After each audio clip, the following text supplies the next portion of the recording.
उसको लो। बच्चे और बच्चियों, आपको घबराने की कोई बात नहीं है, सब धीरे से समझ में आ जाएगा। तो इसको कहते हैं नामदान। ये जीवात्माओं के धन का दान है, इसको लो।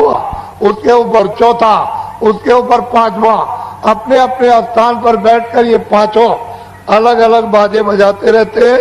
इनको हिंदी शब्दों में देववाणी, ब्रह्मवाणी, आकाशवाणी, अनहतवाणी, गैबवाणी, मुसलमान कहते हैं आसमानी आवाज, और कलमा और आयतें, और अंग्रेजी शब्दों में इसको साउंड कहते हैं।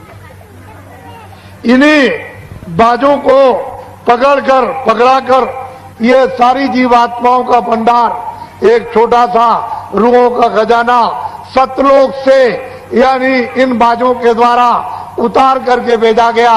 एक बाजे से दूसरा, दूसरे बाजे से तीसरा, तीसरे बाजे से चौथा, और चौथे बाजे से पांचवा, सबसे नीचे वाला बाजा घंटा उसका यहां उतार करके बाजों के द्वारा इन जीवात्माओं को लाया गया है। कहां पर? यहां जमीन पर, इस मृतलोक में। यहां पर जब इनको यहां लाए तो निरंजन भगवान ने मसाला मिलाकर मां के पेट में खोल तैयार किया। खोल कहते हैं शरीर।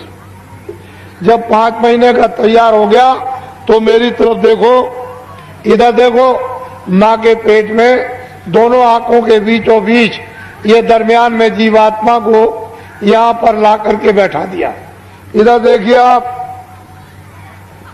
जीवात्मा की आंख खुली है, जीवात्मा के कान खुले, और जीवात्मा की नाक खुली। ये मां के घर में ये सब बाजे सुनती है। ये जीवात्मा घंटा भी सुनती, जितने बाजे बज रहे सब सुन रही, और आंख से देखती। जब 9 महीने पूरे हुए और बच्चा गर्भ से बाहर आया तो सतयुग जोगी सब विज्ञानी, सब बच्चे बच्चियां सब विज्ञानी, और करार ध्यान तरह होता है।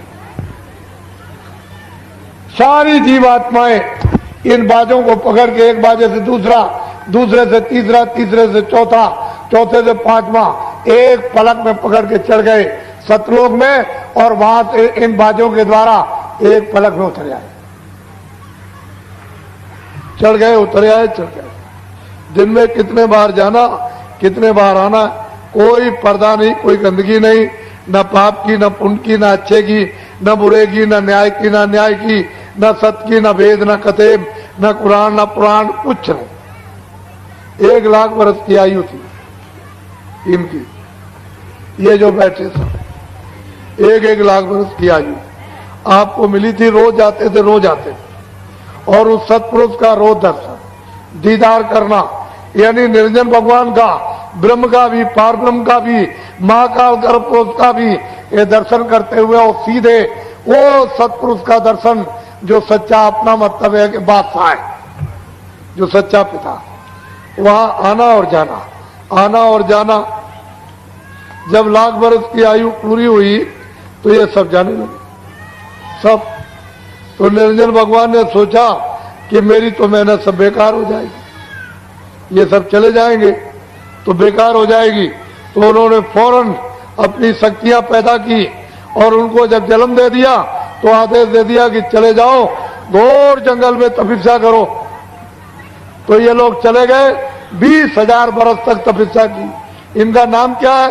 ब्रह्मा विष्णु महादेव। जब ब्रह्मा ने समाधि लगाई तो उनको देववाणी सुनाई दी।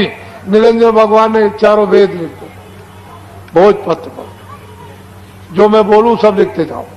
वो जो कुछ बोलते गए वो सब लिखते चले गए। तो 80,000 कर्मकांड, 16,000 उपासना कांड, और 4,000 ज्ञान कांड, 1 लाख श्लोक है। पूरा विधान बना दिया।